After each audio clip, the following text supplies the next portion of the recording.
Rodrigo and Rosalia, along with their 5-year-old son Lucas, headed to the fair in the city park. The little boy was eager to ride the attractions, indulge in ice cream and cotton candy, so he looked forward to the outing. The day wasn't overly hot, and the fair attracted a lot of people. There were children with parents, youth, and elderly couples. Everyone found something to enjoy. The youngest ones rode ponies and toy cars, teenagers shot at the shooting range, grandparents listened to street musicians and danced in pairs.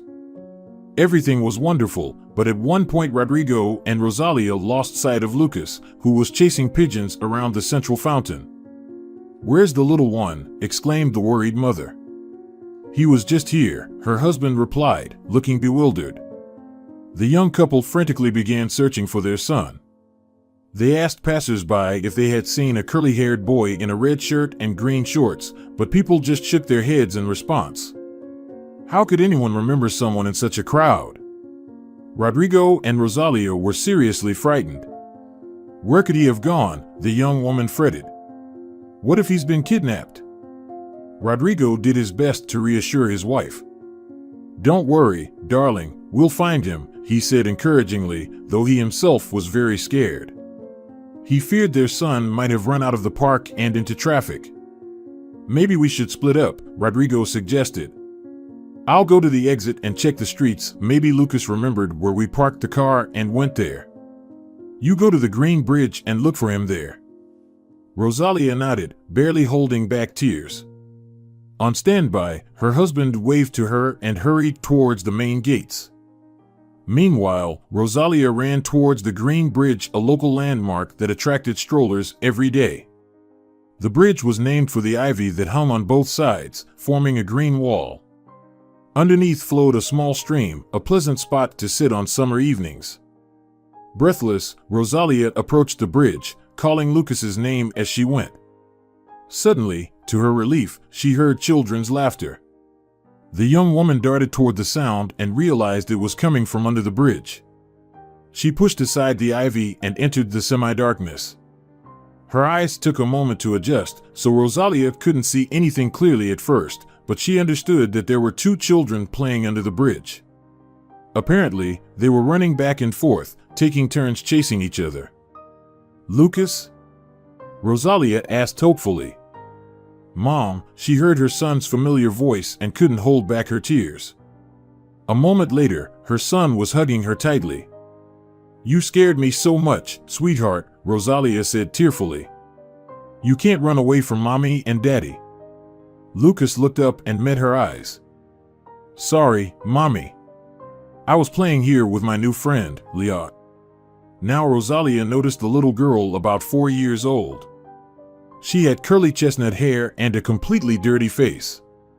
"Where are your mom and dad?" Rosalia asked Leah. "They're probably looking for you." Leah shook her head. "I don't have a daddy," the girl replied seriously.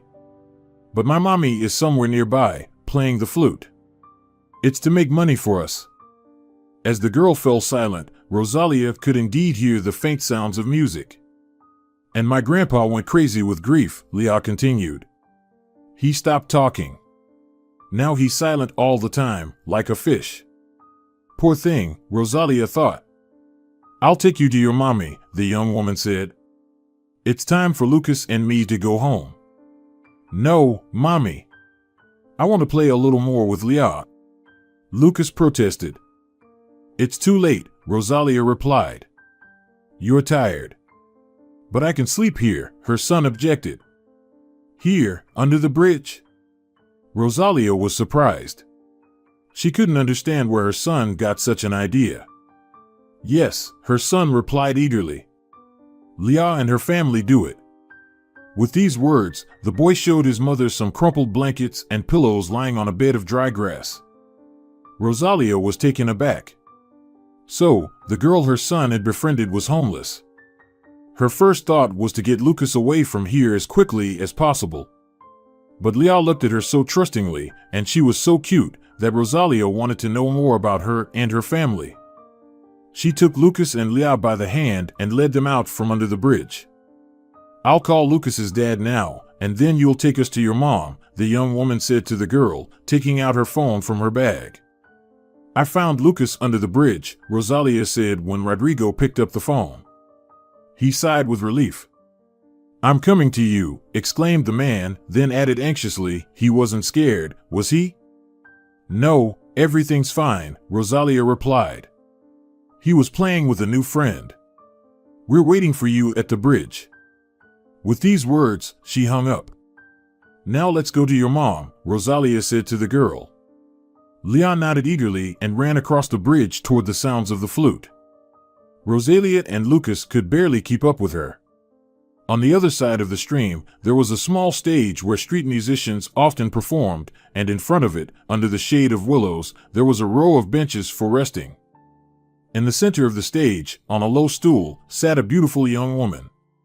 With her curly chestnut hair cascading to her shoulders, she closed her eyes and played the flute.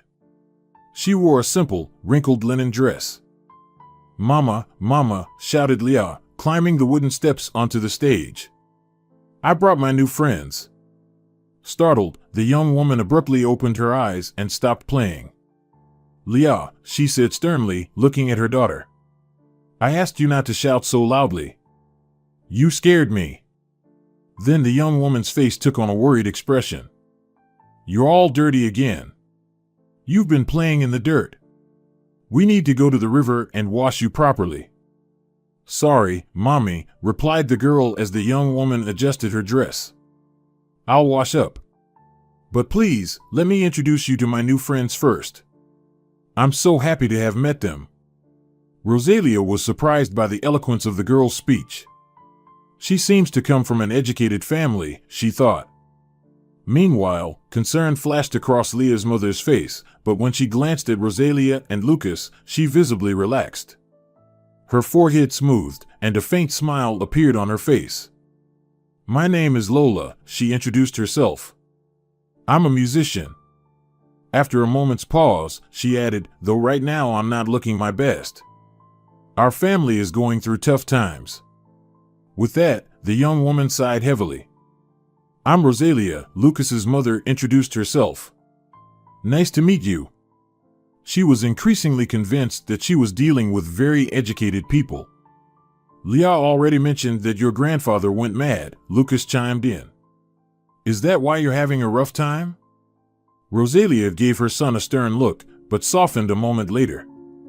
He's still such a little child, he doesn't understand tact, she thought. Excuse Lucas, the young woman apologized to Lola. Oh, it's nothing, Lola said gently and, turning to the boy, said, I appreciate your concern, Lucas. He smiled proudly. No, it's not just that, Lola admitted. Our house burned down a week ago, and we're living on the streets.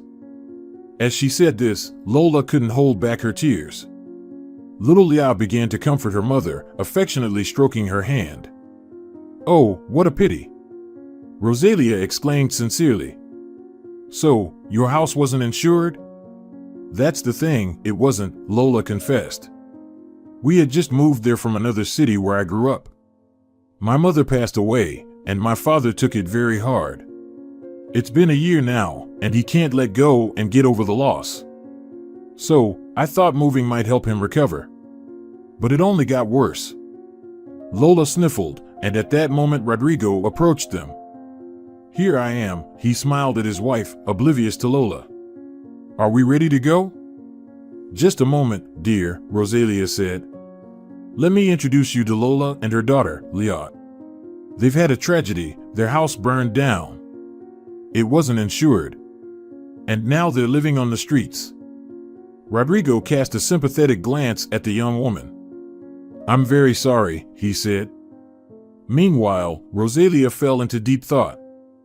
My love, she said after a few moments. Can I have a word with you? Rodrigo nodded, and they stepped aside while Leah and Lucas resumed their game of tag. Listen, Rodrigo, Rosalia began. From what I gather, Lola and her father are very educated people. She's a musician and earns a living through music. They've been very unlucky. After the fire, they're spending nights under a bridge. How awful, Rodrigo shook his head sadly. And the worst part is, that could happen to anyone. Yes, Rosalia nodded. I can see they're really decent people. What if we help them? Rodrigo looked surprised. But how? We could offer them our country cottage. Just for a while. Rodrigo pondered his wife's words. Are you sure they're trustworthy? Rosalia nodded. Yes, I can see that. They've really had a tough time. All right, Rodrigo agreed. I'll trust your intuition. The young couple returned to Lola. Lola, Rosalia said as the young woman stopped playing the flute again. We have a proposition for you. With these words, she glanced at her husband. You could stay at our country cottage until you sort out your housing situation, Rodrigo said. Lola couldn't believe what she heard. Tears welled up in the young woman's eyes again. Are you really going to do this for us? She exclaimed in surprise. Rosalia and Rodrigo nodded. Of course, Lola. Anyone could find themselves in your situation. So, we're happy to help. It's no trouble for us. Lola sincerely thanked Rosalia and Rodrigo. You're real angels, she said emotionally. They agreed that Rodrigo would drop Rosalia and Lucas off at home, then return to the park for Lola, her father, and Leah to take them to the country cottage. The family had very few belongings, just documents, Leah's favorite doll, and Lola's flute. The blankets and pillows given by compassionate people, the young woman did not take. Rodrigo drove the family to the cottage and showed them the rooms and the small garden, which delighted Leah. The girl couldn't believe her happiness. Now we have a home again, she rejoiced. Rodrigo left the family in the house and went to the supermarket to buy groceries for them for the first time. Then, with a sense of duty fulfilled, he returned home. Rodrigo was a businessman, and soon he had a business trip to another city. He decided to take his son and his wife, who was not working, with him. I'll need to be there for 3 months, so it's better for you to come with me to keep from being alone at home, he said. Rosalia gladly agreed. She loved to travel, and she liked a change of scenery. Besides, in the city where her husband was going, her friend whom she hadn't seen in a long time lived. Things fell into place nicely, and Rodrigo managed to find a good apartment downtown, which he rented for 3 months. Rosalia looked forward to the trip. Before leaving, she called Lola and asked how she and her family were doing. The young woman replied that everything was fine, and she thanked Rosalia again for the opportunity to stay at the cottage. I go into the city every day to play. For now, we have enough money, but I understand we can't use your hospitality forever. So, I'm diligently looking for a good job. Don't rush, Lola. You can stay with us until you find the perfect solution, Rosalia replied. Lola sincerely thanked the young woman once again. I'm doing everything I can, she said, and, after a pause, added with a smile, Leah keeps talking about Lucas all the time. She wants to invite him over. Rosalia told the young woman that she, Rodrigo, and their son were leaving for 3 months but would definitely visit them when they returned. That was the end of their conversation. Rodrigo, Rosalia, and Lucas had a wonderful time in another city. Mother and son walked a lot during the day, and in the evenings, when Rodrigo came home from work, they played board games and went to cafes for dinner. Rosalia felt like she was on a second honeymoon, albeit this time with her little son by her side. Time flew by very quickly, and soon the day came when they had to return to their hometown. The family left early in the morning and arrived home by evening. Lucas was overjoyed to see his favorite red car-shaped bed. "Mama, I'm so happy we're home," the little one exclaimed. "I missed it so much." "Me too," replied Rosalia. "It's nice to visit, but there's no place like home." Lucas hugged his beloved teddy bear and suddenly remembered something. "When are we going to visit Leah?" Rosalia pondered for a moment. "Maybe tomorrow?" "Let's do it," agreed Lucas. "Will Daddy drive us in the car?"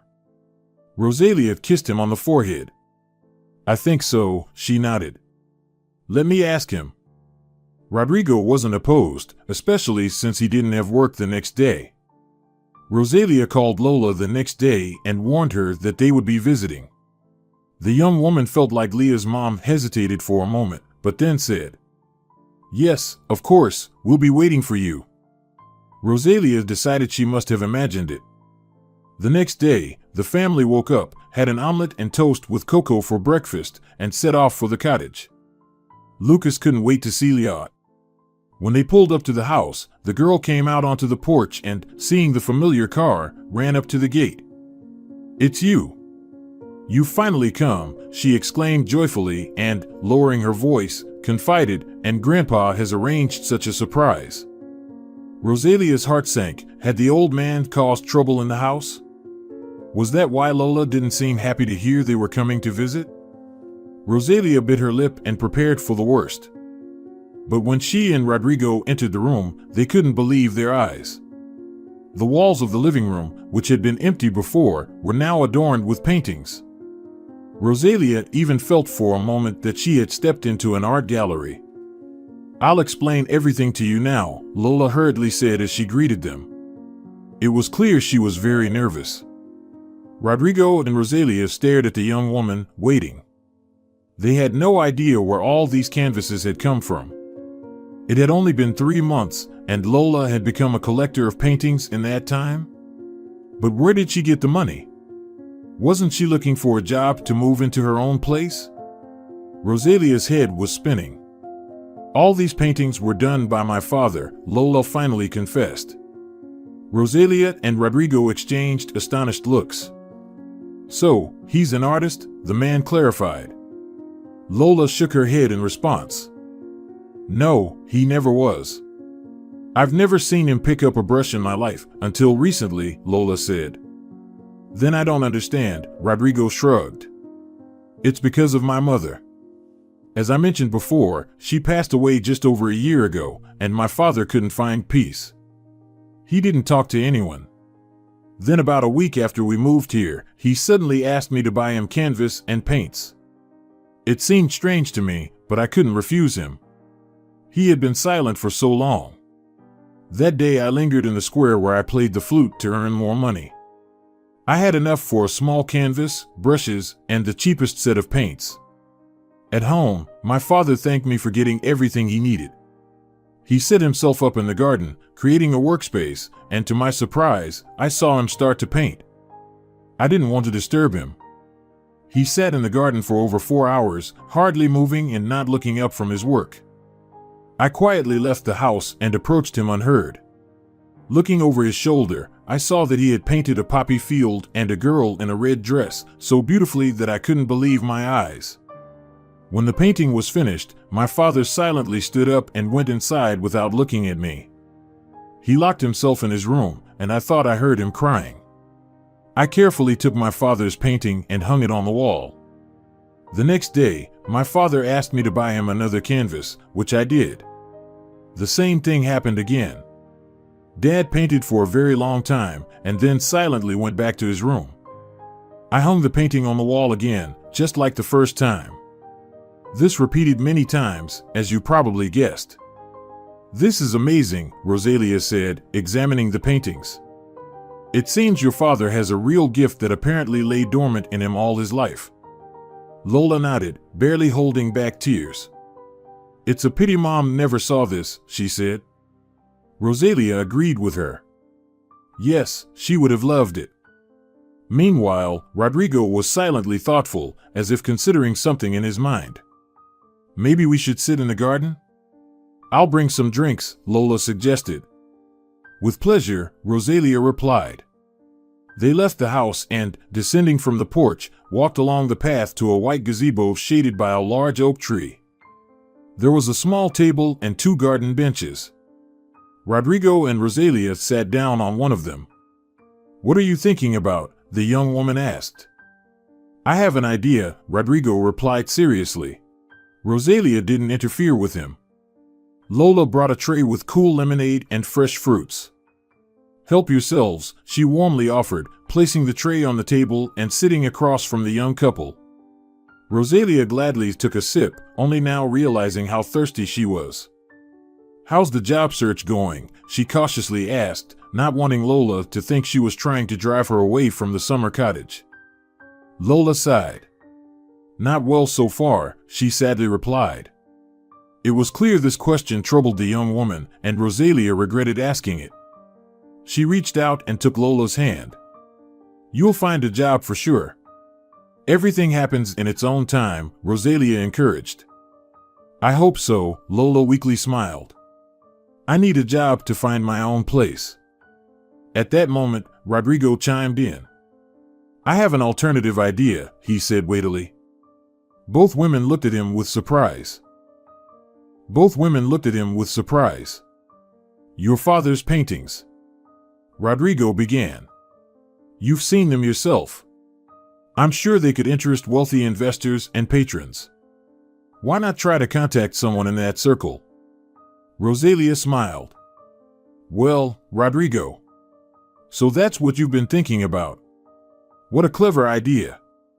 It never even crossed my mind." A whole mix of feelings crossed Lola's face: excitement, hope, joy, and doubt. "It's a wonderful thought, but I don't know anyone in this city."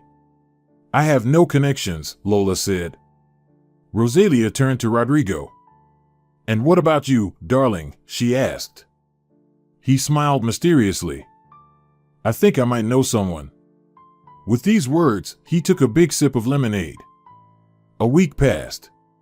One evening, Rodrigo came home with sparkling eyes. "I think I found a suitable patron," he said. "His name is Alejandro Dominguez. He wants to see Lola's father's paintings." Rosalia was so overjoyed that she hugged Rodrigo. "Great news," she exclaimed. "When can he visit Lola?" "We agreed on the end of the week." "Friday, probably after lunch," he replied. "Then I'll call Lola now and confirm if she'll be home at that time," said Rosalia. Leah's mother answered that she would eagerly await the guests. On Friday, Lucas and his mother went to visit Lola and her family in Rosalia's car. Rodrigo was delayed and couldn't catch up with them. "We'll meet at Lola's. I'll bring Alejandro Dominguez," her husband said. Rosalia rarely drove, so she was a bit nervous on the road, but fortunately everything went more than smoothly, and she neatly parked at the country house. Leah ran onto the porch and rushed to Lucas with wild cries of joy. "You finally came. I've been waiting so long. Mom and I baked a chocolate cake," she exclaimed. Lucas jumped out of the car and ran to his girlfriend. Rosalia turned off the engine and calmly headed for the house. Lola was still busy in the kitchen, decorating the cake with cream roses. Rosalia wanted to help, but the young woman just shook her head. "Just a little left," she said. "Then I'll wait in the living room," Rosalia said. "I'll finish and bring drinks shortly," Lola promised. "Don't rush," replied Rosalia from the living room. Her attention was once again drawn to Lola's father's paintings. She started walking along the walls, carefully examining them. Stopping in front of the very first canvas depicting a poppy field and a girl, Rosalia took a deep breath. For a moment, she felt like she could sense the summer day captured on the canvas by the gifted artist. "I remember this field as if it were today," Rosalia suddenly heard a hoarse elderly voice. Startled, she turned around and saw Lola's father standing before her. She couldn't believe he was speaking to her. "It was a hot May day," the old man continued. "Esmeralda and I were riding bikes and stopped at this poppy field. It was our first date." "Esmeralda, is that Lola's mom?" Rosalia cautiously clarified. The old man nodded, tears welling up in his eyes. "Tell me, how did you two meet?" the young woman dared to ask, sitting down on the edge of the couch. The old man weakly smiled at her and sat down on the other side. He paused for a moment, his eyes clouded with a mist of memories. Then Leah's grandfather sighed and began his story. "I first saw Esmeralda when I came to study in the college town in the south of the country. She was sitting on a bench in the park under a peach tree, reading some book. She wore a white dress with pink flowers, and the wind gracefully played with the ruffles. I couldn't take my eyes off this girl. She was slender and tall, and her long reddish chestnut hair constantly fell onto her face. She impatiently brushed it away and turned page after page, oblivious to the world around her. Books were always her passion. I wanted to sit on the bench next to her, but suddenly a tall guy approached her. Esmeralda flinched when he called her by name, but then immediately smiled at him. He sat down next to her and handed her a sandwich in a paper bag. They had lunch together and laughed, while I stood aside and burned with jealousy. I desperately wanted to be in that tall guy's place. After watching them for about 5 minutes, I croaked with frustration and left the park in a very bad mood. I thought I would soon forget the girl in the white dress, but she started haunting my dreams at night. During the day, I desperately wanted to see her again. And one day, my dream came true. My friend invited me to go to the movies for a comedy session. I agreed because I had nothing better to do. Of course, I would have preferred to go to the movies with the girl, not with my friend, but I had no choice. We arrived there just before 8 o'clock and stood in line at the box office. Out of boredom, I was examining the posters on the walls when suddenly I heard a very infectious and vaguely familiar laughter. I looked in the direction from where it was coming and saw that very same girl from the park. Today she was wearing a blue dress with small polka dots, the top of which hugged her slender waist, and the skirt flared out to her delicate ankles. The girl's legs were adorned with white sandals. She had tied her hair up in a high ponytail and put on long silver earrings. She looked so charming that I stood there with my mouth open. However, just a moment later, I was again filled with frustration. Next to the girl was the same tall guy. He was animatedly telling her something, and she was laughing at his jokes. I felt a pang of jealousy again. Why was he next to her and not me? Sensing my gaze, the girl suddenly looked straight into my eyes. I distinctly felt myself blushing. She slightly squinted and bit her lower lip. It was so exciting that for a moment I lost touch with reality. Then Esmeralda quickly looked away and didn't look in my direction again. My friend noticed that I seemed to be absent and followed my gaze. "Are you infatuated with this girl?" he asked mockingly. "Do you know her?" I asked hopefully instead of answering. My friend nodded. "She's studying at the philological faculty. There are the most beautiful girls there." "Yes, she's beautiful. But that tall guy is always around her. I can't even approach her." My friend looked again at Esmeralda and her companion. "She looks at him like that," he whistled. "It seems you don't stand a chance, old man." His words made me bitter, and I firmly resolved to forget the girl in the blue dress. But I didn't keep my word. The next time I saw her in the library, she was wearing a soft yellow blouse and a pink skirt. Her hair freely cascaded down her shoulders. The girl wore glasses and looked very smart and serious. She was alone. Of course, I knew she had a boyfriend, but something pushed me toward her. I decided it was my chance, which couldn't be missed, and approached her closer, grabbing the first book I came across on the way. "Can I sit at your table?" I asked with a trembling voice. My knees were shaking, and my heart was pounding like crazy. Esmeralda looked up and gazed at me with surprise. I couldn't tell if she recognized me or not. She glanced around as if to suggest that almost all the tables in the hall were free, and then gave me a mischievous smile.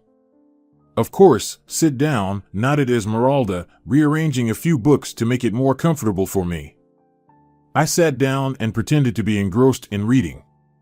However, the book I picked up happened to be an advanced mathematics handbook, something I never understood. Sneaking a glance over Esmeralda's shoulder, I noticed she was reading Plato. "Do you like philosophy?"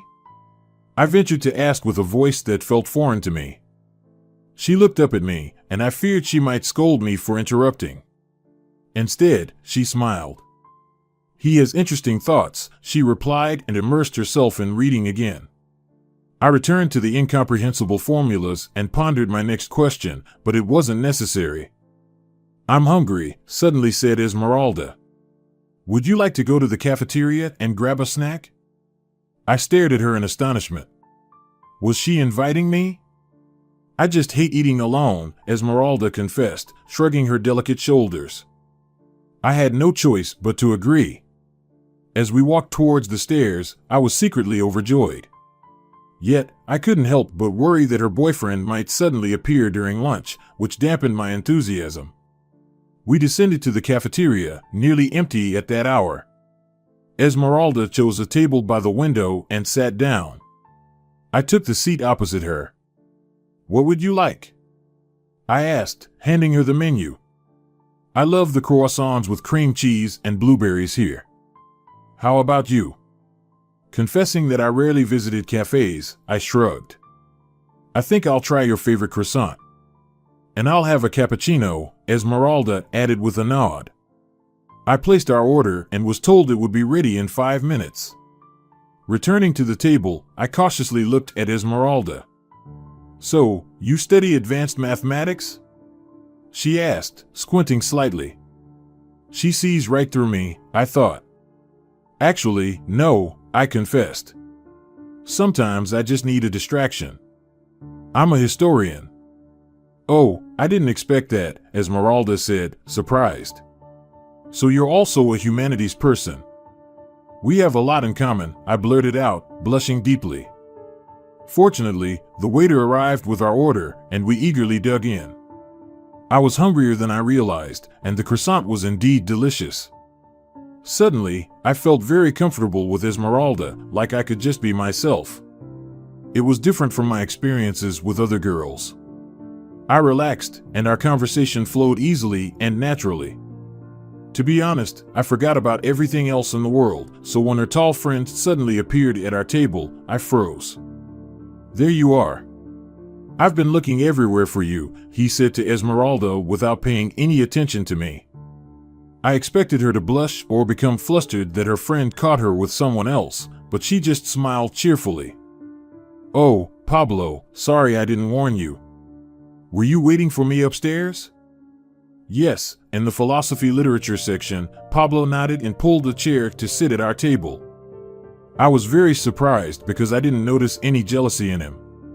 He didn't cast sideways glances at me or appear nervous. Esmeralda also acted completely at ease. "Oh, I didn't introduce you too," she suddenly realized, looking at me with embarrassment. "This is..." She glanced at me shyly. "I'm sorry, but I didn't ask your name." With that, she giggled. Pablo joined in. "Oh, Esmeralda, you're always in your own world. Sitting in a cafe with a young man and not even knowing his name. Esmeralda." That was the first time I heard that divine name, and it imprinted itself on my heart forever. "My name is Ernesto," I said. Just like Hemingway, Esmeralda smiled approvingly. "Easy to remember." She took a sip of her cappuccino and said, "And this is Pablo, my brother." I couldn't believe it at first. The tall guy I'd been so jealous of turned out to be Esmeralda's brother. How foolish I had been. I should have asked right away. I felt so uplifted that I wanted to skip, sing, and dance. But naturally, I restrained myself. "Very nice to meet you, Pablo." Like Picasso, I echoed Esmeralda's joke, and the three of us laughed. Later, I took Esmeralda's phone number and went home. No, went wouldn't be accurate. I flew through the streets of the town as if carried by wings. The next day, I called Esmeralda and invited her for a walk. It was a day off, and the streets were filled with elegantly dressed people. Esmeralda looked wonderful in a red sundress and a white blouse with lantern sleeves. She tied her hair with a red ribbon and wore small golden flower-shaped earrings. We walked for a long time in the main park in the city center. When we stopped for a snack at the cafe, Esmeralda suddenly spotted a bike rental nearby. We quickly finished the sandwiches I had ordered, drank some juice, and ran over there. "I love bike rides," Esmeralda said, holding my hand tightly. Her touch felt comforting, and I was ready to do anything for her. If she had suggested flying to the moon at that moment, I would have agreed without hesitation. We rented 2 bikes and started riding. Our town was small, so we didn't notice how we ended up on the outskirts. I suggested we return to the center, but Esmeralda shook her head. "Let's go outside the town," she said. "I want to take a walk in the field." I couldn't argue with her, so we went further, although I was already very tired. I was never quite athletic. Esmeralda, on the other hand, looked fresh and energetic. She must have really loved cycling. "When I was 5, my dad gave me my first tricycle," Esmeralda said when we stopped to admire the beautiful view. "Wow, that's great," I replied, looking at her tenderly. She looked very beautiful at that moment. Her hair was tousled, cheeks flushed. I desperately wanted to kiss her, but I restrained myself. "Since then, I can't remember a time when I didn't have a bicycle," Esmeralda continued. "Though now I'm so far from everything I used to love." She sighed heavily. "I miss my parents and my grandma a lot," she confessed. "It's good that Pablo is with me." I wanted to hug her to comfort her, and this time I didn't hold back. Esmeralda pressed against me, and I felt like I was holding a precious treasure in my arms. We stood like that for a while, then got back on our bikes and continued. Ahead of us stretched a large poppy field. The crimson poppies wonderfully complemented Esmeralda's red dress. I regretted not bringing a camera with me. Instead, I tried to capture the scene in my memory. We wandered through the poppy field for a long time, hardly speaking to each other, just enjoying the sun, warmth, and the fact that we were together. I will always remember that wonderful day, and it remains as vivid in my memories as it was over 50 years ago. With these words, Lola's father sighed again and wiped a tear. Rosalia wanted to hug him, but she hesitated. "And the other paintings, are they also reflections of your memories?" she asked. The old man nodded. "Yes, each canvas holds a piece of my life that I was fortunate to share with Esmeralda. It's a pity she left us so early. Every moment I spent with her will forever remain in my memory." "How beautiful," Rosalia murmured. At that moment, Lola entered the living room with a tray in her hands.